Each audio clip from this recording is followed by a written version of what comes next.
Rugby Republic are a team of engagement experts who use film, shareable film, to engage mass numbers of people with a better future. And some of the tools we use to do that are often humour and emotion. Do's and don'ts with content creation. I'd say one of the major do's is always think about your audience first and think about where they're going to be when they see something. That might mean that you have to make more than one piece of content because you might be talking to different people in different places. But the most important thing is think about your audience and think about what it is they're going to want to see, what's going to benefit them. Because the more you're thinking about yourself and what you're trying to say and not thinking about what you're doing for them, the more money you're going to have to spend getting that message out there. The more you can think, who are my audience, where are they, and what would benefit them right now, the easier it becomes to get that content out there because you're providing them with something that they want. And that sounds really obvious, but it's not that common for that to actually be run all the way through the system of making content. Some other do's are be authentic and be honest. Be honest about what you're doing and why you're doing it. Don't feel like you have to create this myth of your brand that's entirely shrouding other aspects of things. Just be transparent, be entertaining, be surprising. One of the things we're always trying to do is bake something that is a bit incongruous into our content. You want to have something that's going to jump out a little bit. You don't want to spoon feed people something that's too obvious.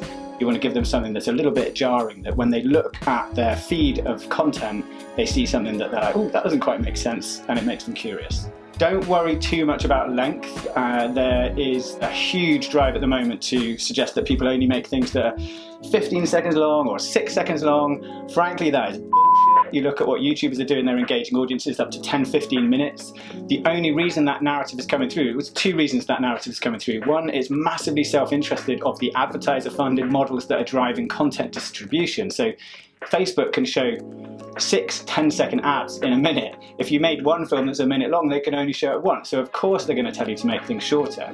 And also a lot of content isn't made that well. So if you analyze the performance of lots of content, of course the data is going to show that shorter things work better, but that's only because the default state of content quality is quite low. If that content was better, people would watch more of it. If everything was like a Netflix drama, you'd suddenly see those numbers go up massively. So don't worry too much about your content. Think about what it is you've got to offer and how long it will take to say that to somebody, and just make sure you're not being overly luxurious with the amount of time you're taking to say it, but you can make people watch or get people to watch things that are any kind of healthy length. To create films that you hope people might share, we have a few things that we focus on. One of them is an acronym ARS, so authenticity is really important, remarkability, do something that's going to stand out, really push yourself. Surprise, you don't want to do something that is totally expected. And entertainment, you need to couch everything you do in a sense of respect for the audience's time.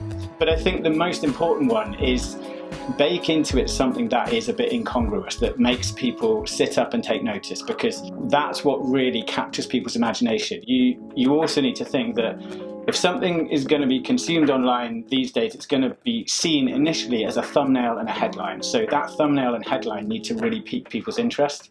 And sometimes that's about what your content actually is, and sometimes that's about how you frame it. You don't want to get into the territory of doing clickbait, where you create a headline that's so bombastic that when people actually watch the content, it doesn't deliver on the expectation it's set.